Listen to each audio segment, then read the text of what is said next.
ओम नमो भगवते वासुदेवाय। माघ मास की कृष्ण पक्ष की एकादशी षटतिला एकादशी की कथा।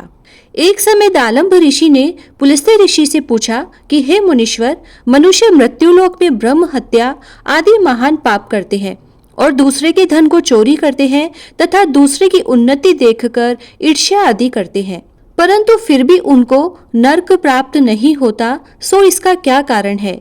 वह न जाने कौन सा अल्प दान या अल्प परिश्रम करते हैं जिनसे उनके पाप नष्ट हो जाते हैं। यह सब आप कृपा पूर्वक कहिए। इस पर पुलस्त्य महात्मा बोले, हे मुनिवर, आपने मुझसे अत्यंत गंभीर प्रश्न पूछा है। इससे संसारी जनों को बहुत लाभ होगा।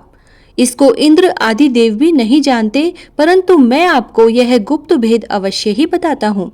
माघ मास के आने पर मनुष्य को स्नान आदि से शुद्ध रहना चाहिए और इंद्रियों को वश में करके तथा काम, क्रोध, लोभ, मोह, ईर्ष्या, अभिमान आदि का स्मरण नहीं करना चाहिए। उसको हाथ पैर धोकर पुष्य नक्षत्र में गोबर, कपास, तिल मिलाकर उपले बनाना चाहिए। उन कंडों से 108 बार हवन करें और यदि उस दिन मूल नक्षत्र हो और द्वादशी हो तो नियम से रहें। स्नान आदि नित्य क्रिया से शुद्ध होकर भगवान का पूजन कीर्तन करना चाहिए। एकादशी के दिन व्रत करें और रात्रि को जागरण तथा हवन करें। उसके दूसरे दिन धूप दीप नैवेद्य से भगवान की पूजा करें और खिचड़ी का भोग लगाना चाहिए। उस दिन श्री कृष्ण भगवान का पूजन करना चाहिए। उनको पेठा, नारियल, सीताफल या सुपारी सहित अर्घ्य देना चाहिए और फिर उनकी स्तुति इस प्रकार करनी चाहिए। हे भगवान, आप अशरणों को शरण देने वाले हैं। आप संसार में डूबे हुए का उद्धार करने वाले हैं।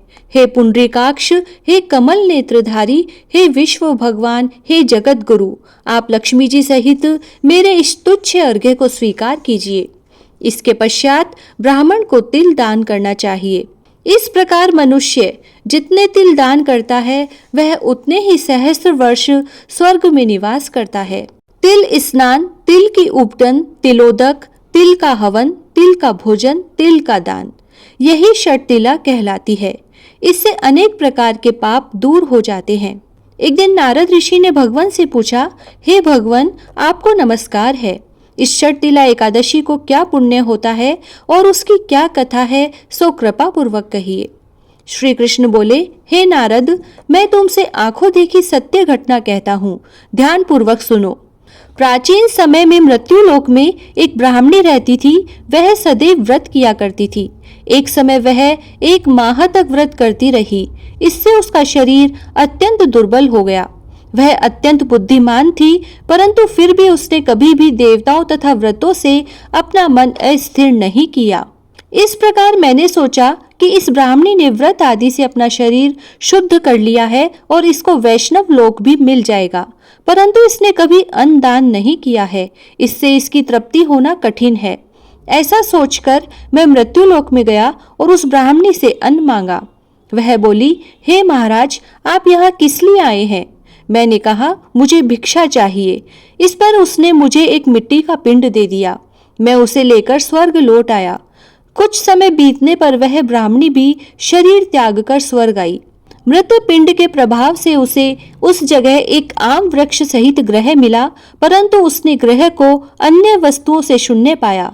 वह घबराई हुई मेरे पास आई और कहने लगी, हे भगवान, मैंने अनेकों व्रत आदि से आपकी पूजा की है, परंतु फिर भी मेरा घर वस्तुओं से रहित है, सो क्या कारण है? मैंने कहा, तुम अपने ग्रह को जाओ और देव स्त्रियां तुम्हें देखने आएगी। तब तुम उनसे षटतिला एकादशी का पुण्य और विधि सुन लो, तभी द्वार खोलना। भगवान के ऐसे वचन सुनकर वह अपने घर को गई और जब देवी स्त्रियां आई और द्वार खुलवाने लगी तब वह ब्राह्मणी बोली कि यदि आप मुझे देखने आई हैं तो षटतिला एकादशी का महात्म कहिए। उनमें से एक देव स्त्री बोली, सुनो, मैं कहती हूँ। जब उसने षटतिला एकादशी का महात्म सुना दिया तब उसने द्वार खोला। देव स्त्रियों ने उसको सब स्त्रियों से अलग पाया। उस ब्राह्मणी ने भी देव स्त्रियों के कहे अनुसार षटतिला का व्रत किया और उसके प्रभाव से उसका गृह धन धान्य से भरपूर हो गया। अतः मनुष्यों को मूर्खता त्याग कर षटतिला एकादशी का व्रत करना चाहिए। इससे मनुष्यों को जन्म जन्म में आरोग्यता प्राप्त हो जाती है। इस व्रत से मनुष्य के समस्त पाप नष्ट हो जाते हैं। जय श्री राम।